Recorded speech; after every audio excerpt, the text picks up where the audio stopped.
Fatos e versões. O que vai impactar na sua vida agora no Café com Política. E no Café com Política de hoje vamos conversar com a vereadora Fernanda Altoé, do Partido Novo. Vereadora, bem-vinda aqui ao Super N. Bom dia. Bom dia, Adriana. Bom dia, Rodrigo. Muito obrigada. Bom dia a todos.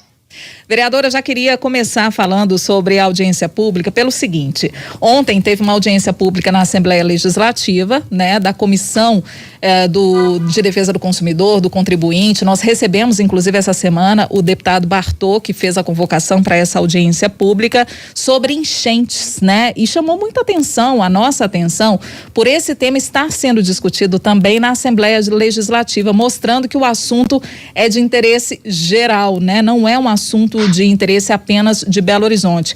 A senhora, que é presidente da Comissão Especial de Drenagem da Câmara Municipal de Belo Horizonte, inclusive participou dessa audiência. Alguma sinalização, principalmente em relação às obras que possam acalentar o coração do Belo Horizontino, vereadora? Adriana, a Comissão de Drenagem ficou suspensa a maior parte desse ano em função das CPIs que aconteceram na Câmara Municipal, porque acabaram sobrecarregando, né, o corpo técnico da casa e os plenários também. Mas durante esse período, eu já tive uma conversa com o Dr. Henrique da Sudecap, e ele falou que seria muito importante a gente fazer uma análise do que já foi feito, do que está previsto, né, e do que tem de planejamento futuro para a cidade. Então, nesse período, a gente tem feito todos esses pedidos de informação. Eu acho que a audiência pública de ontem sinaliza que não é um problema só de Belo Horizonte, porque como é um problema hídrico, não é um problema apenas da chuva, mas da forma como a água, né, vai fluir e sem causar estragos, acaba sendo importante a gente ter conversas também com municípios próximos, onde nós temos aí bacias comuns, né, a exemplo de Contagem.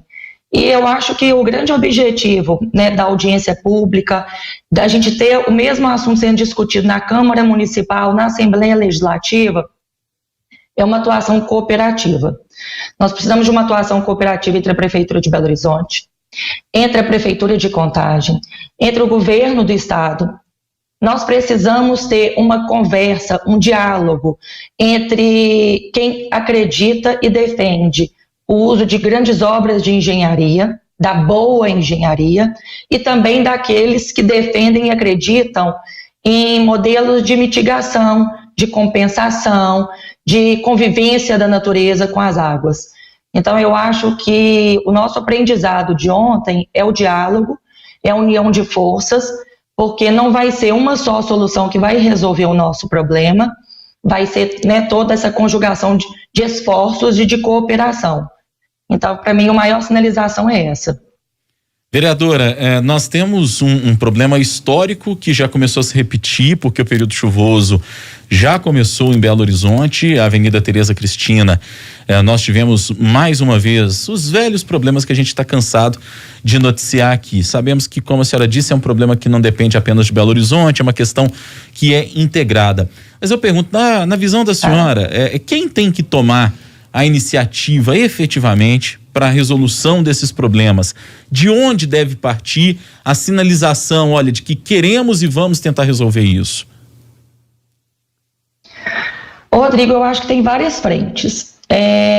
Por exemplo, um assunto que foi discutido é de regiões da cidade onde você não tem acesso a saneamento básico, a coleta de lixo, a prestação de serviço pela Copasa, por exemplo. Esse é um assunto que tem que passar pelo Ministério Público, porque hoje nós temos um TAC entre o Ministério Público e a Copasa, onde a Copasa não pode prestar esse serviço nessas regiões. Então, eu acho que esse é um assunto para o Ministério Público. Nós temos questão de alguns projetos de lei que podem sim serem desenvolvidos. Eu até citei ontem, eu mesma estou desenvolvendo em função de voluntários. A ideia veio de um voluntário, até a doutora Luísa Prince, que está lá, a doutora Patrícia Bozon, que é da Sociedade Mineira de Engenharia também. A gente está discutindo a questão de um projeto de lei de caixas de captação de água, ver como incentivar a população a fazer, não no modelo antigo, todo mundo tem que fazer e quem não fizer leva multa. A gente está pensando em fazer, em colocar a população para participar dos problemas da cidade. Então você, de repente, teria uma isenção de IPTU, você de repente teria uma redução proporcional de IPTU, você de repente quer um prédio que fez alguma alteração pós o habite, se você tem alguma multa, nós poderíamos ver de repente a possibilidade de uma remissão, que é um perdão dessa multa, com esses prédios fazendo uma caixa de captação de água. Não é um modelo complicado, né? Se vários prédios aderirem, você faz com que a água fique retida, e ela vai escoando depois para o sistema público, né, para os córregos de forma mais lenta, né, e com isso não acontece o extravasamento de águas desses rios subterrâneos ou do próprio Arrudas, como a gente vê. Essas águas, inclusive, elas podem ser utilizadas depois para lavagem de garagem, de espaços públicos, de vias públicas, de irrigação, de jardins. Outro exemplo, parte da minha emenda impositiva, nós conversamos com o secretário Josué Valadão, ele foi extremamente gentil com a gente, colaborativo, nós estamos enviando para a realização de telhados verdes em escolas públicas. As próprias estruturas do poder público, os próprios prédios públicos podem fazer telhados verdes, isso pode contribuir de alguma forma para essa mitigação do excesso de águas. Agora, a parte de obras é com o executivo, né? Obras que muitas vezes a gente vê, inclusive, nós estamos fazendo um levantamento dos últimos 10 anos, existem estudos atrás de estudos que são feitos e refeitos com os mesmos objetivos. É um gasto público, um gasto alto, mas depois disso não gera uma reunião, não gera um esboço, não gera uma conclusão prática. Então, eu acho que a gente precisa parar, sair do papel, fazer um levantamento do que efetivamente se gasta em Belo Horizonte, com limpeza de bueiros, com desassoreamento da Lagoa da Pampulha. Nós precisamos olhar o que nós já temos, barragem Santa Lúcia, se não existe um programa ali de segurança para a barragem Santa Lúcia. Então, eu acho que nós temos que lidar com o que já existe, fazer um aprimoramento disso, ver medidas compensatórias e falar o que nós precisamos, de fato, de obras e o que é possível, o que é necessário. O que falta, eu acho, é um pouco desse bom senso, né, de tentar realmente criar um panorama real do que está acontecendo na cidade. Inclusive, a gente teve agora há pouco, viu? A Defesa Civil emitiu um alerta de chuva por vezes forte, até 60 milímetros, para hoje, né? Aqui em Belo Horizonte. Ainda falando sobre essas chuvas e essas chuvas fortes, preocupa muito a questão, né? Do escoamento da água, e a gente falou muito essa semana, vereadora, a respeito das cidades impermeáveis. E o deputado Bartô citou um conceito de cidade esponja. Eu acho que vai muito dentro do que a senhora falou também, dessa questão dos telhados verdes. Né? Como promover essa inversão de lógica? A senhora acredita que essa pode ser uma solução e acredita que é possível implementar isso numa cidade que já é tão impermeável? Ô, Adriana, eu participei já de alguns congressos, alguns seminários. E eu sou advogada, eu não sou engenheira. Por isso que eu acho muito importante a gente unir os dois conceitos, né? De cidade esponja, mas também o conceito de obras de engenharia. Porque o que me foi explicado, me parece lógico, a cidade esponja, o conceito de cidade esponja por si só, ele não é suficiente, porque, digamos, o nosso subsolo, ele existe um percentual máximo de absorção de água. Não, se você tirar todo o asfalto da cidade, né, vamos pegar uma situação, tirar todo o asfalto da cidade, tirar todos os prédios, isso não necessariamente vai ser uma solução, porque esse subsolo, ele tem um percentual máximo de absorção. Quando ele atinge esse percentual máximo de absorção da água, essa água vai continuar na superfície. E o nosso grande problema é a velocidade com que essa água corre na superfície e vai para os nossos leitos. Isso é que faz com que a água vá com muita força. Porque se a gente conseguir reduzir a velocidade com que a água vai para os leitos, vai para os canais e vai para esses túneis, nós não vamos ter esses efeitos catastróficos de água subindo e estourando no Arrudas. O que acontece hoje, por exemplo, ali na Bárbara Eliodoro e na Rua São Paulo. Então, o que nós temos que trabalhar também na impermeabilização, mas isso não é suficiente por tudo que eu presenciei nessas reuniões com pessoas que são especialistas. Mas isso não quer dizer que a gente contribuir para uma cidade mais integrada à natureza e que absorva a água de maneira mais eficiente não seja bom. Óbvio que é bom. Então nós temos que trabalhar com as duas ideias, não apenas com uma. Por isso que eu acho importante parar de colocar uma ideia contraposta à outra e fazer com que esses dois caminhos, esses dois pensamentos caminhem juntos.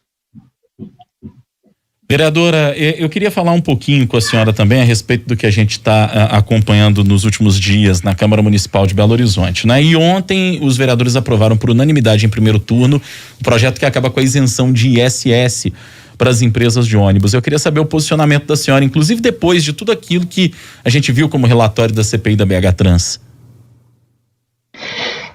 Vai ter que ser feito um estudo, na verdade, a meu ver, isso deveria ter sido feito nas comissões para saber qual foi o impacto das antigas leis na arrecadação da cidade e o que isso contribuiu ou não para a prestação desse tipo de serviço.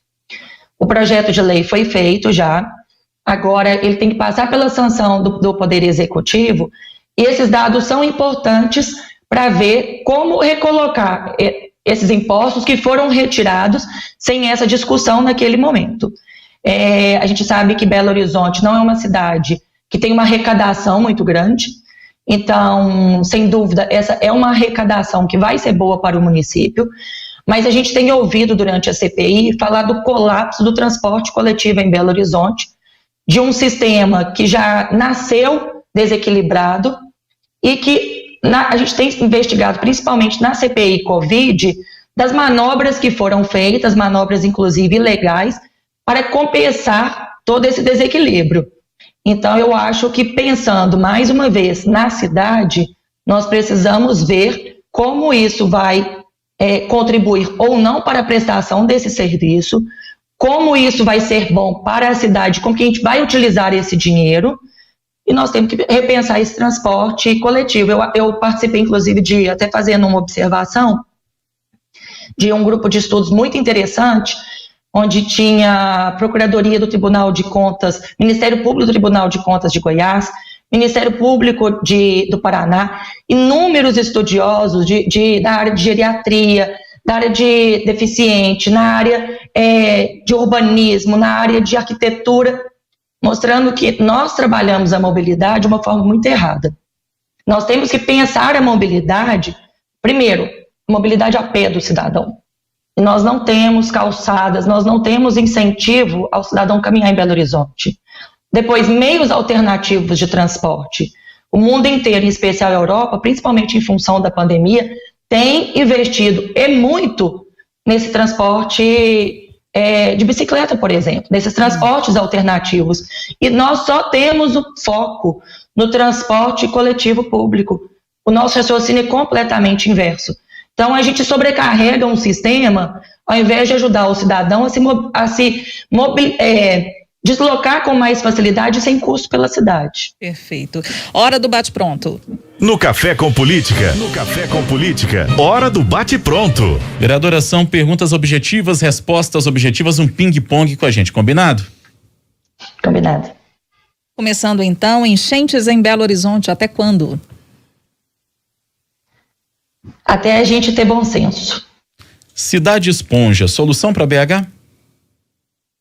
Uma ótima ideia, uma das soluções. CPIs na Câmara. Nossa, que trabalho exaustivo, mas é um trabalho necessário e é uma contribuição para início de investigações. Secretário de Governo, Adalclever Lopes. Eu não o conheço, mas eu gostaria que fosse dado uma profundidade maior nas investigações pelo Conselho de Ética. Indiciamento do prefeito Alexandre Calil contra ou a favor? Eu sou a favor de um indiciamento daquilo que ele realmente participou, daquilo que ele tem domínio do fato. Eu acho que não cabe ao prefeito fazer como um avestruz, enfiar a cabeça debaixo da terra e falar que não sabia nada. Fernanda Altoé, em 2022, tentará voos mais altos ou permanecerá na Câmara? Estou junto de vocês em Belo Horizonte até o final do mandato. Fernanda Altoé, vereadora de Belo Horizonte pelo Partido Novo, conversou conosco aqui no Café com Política. Vereadora, muito obrigada mais uma vez, tá? Por atender o nosso convite. Muito obrigada, estou às ordens, eu que agradeço e um bom dia a todos.